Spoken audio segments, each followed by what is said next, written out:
بيقولك تموت البيوت بموت الأب، وتقل بركة البيت بموت الأب، وتظلم البيوت بموت الأب. ده وسيم ابن أحمد عامر، كان واقف بياخد عزا أبوه، ومن الواضح إن هو واقف تايه ووشه مخطوف ومش مستوعب كل اللي بيحصل. الكل بيحضنه وبيواسيه، بس هو بيبصلهم وكأنه بيسألهم هو أنا ليه دلوقتي لوحدي؟ هو بابا راح فين؟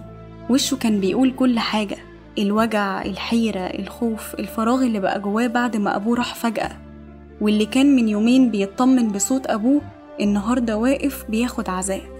مفيش وجع أصعب من إنك تشوف ظهرك بيتكسر قدام عينيك، والسنين اللي جاية كلها بتتغير في لحظة من غير سابق إنذار. أبوه ده اللي كانوا مسميينه بلقب ابن الأكابر، بس سبحان الله ما طولش في الدنيا.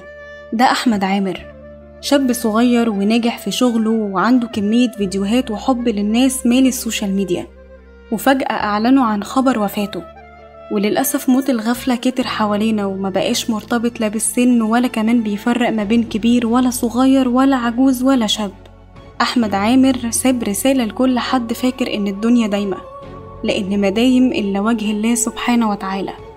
يا عالم النهاردة انت موجود وسط أهلك وأصحابك، وبكرة ممكن تفارقهم، محدش عارف الدور على مين بالظبط. وفي النهاية اللهم ارزقنا حسن الخاتمة، واللهم إني أعوذ بك من موت الفجأة في ساعة الغفلة، واللهم لا تأخذنا من هذه الدنيا إلا وأنت راضي عنا. حبيبي يابا، حبيبي حبيبي حبيبي.